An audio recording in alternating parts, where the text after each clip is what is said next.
નમસ્કાર મિત્રો, ગુજરાતી વાર્તા સાંભળવા આવ્યા છો। ચાલો વાર્તાની શરૂઆત કરી। રાજકોટના એક કોલેજમાં ભણતો યુવક અંશ અને વલસાડની એક સુંદર બુદ્ધિશાળી છોકરી કાવ્યાની કહાની છે।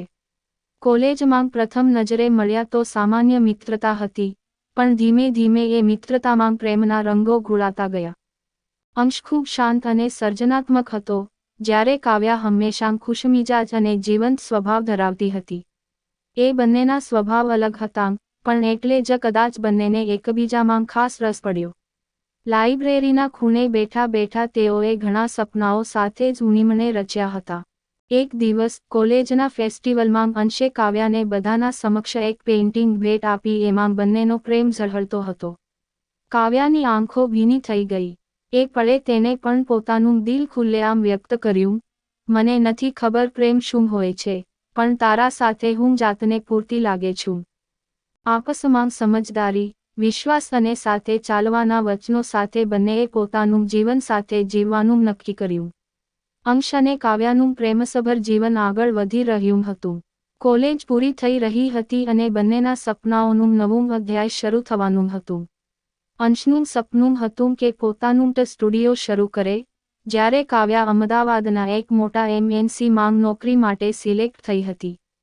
દુર્ભાગ્યવશ આનો અર્થ હતો કે બંનેને અલગ શહેરોમાં રહેવું પડશે। કાવ્યાએ અંશની આંખોમાં જોયું, થોડી ચિંતા હતી, પણ વિશ્વાસ પણ એટલો જ। કાવ્યાએ કહ્યું, અલગ રહેવું સરળ નહીં હોય, પણ તારો વિશ્વાસ મારા માટે સૌથી મોટો સાથ છે।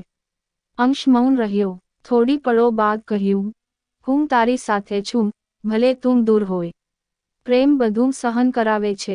એક વર્ષ પછી વિસ્તાર બદલાયો, સમય પણ બદલાયો, પણ પ્રેમ તેમનો યથાવત રહ્યો। વિચારોમાં અંશ કાવ્યાનું પેઇન્ટિંગ બનાવતો, અને કાવ્યા દર રાત્રે એ પેઇન્ટિંગ જોઈને સૂતી। એક દિવસ અંશે કાવ્યાને તેના ઓફિસ ખાતે જ જઈને સરપ્રાઇઝ આપ્યું। હાથમાં એક પેઇન્ટિંગ અને એની પાછળ લખેલું, તારું હોવું જ મારી કલાની સૌથી સુંદર રચના છે।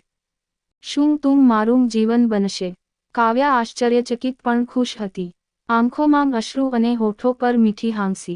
તેને કહ્યું, હા, હંમેશ માટે। આવી જ સ્ટોરી સાંભળવા માટે ચેનલને સબસ્ક્રાઇબ અને વિડીયોને લાઇક કરજો મિત્રો। ધન્યવાદ।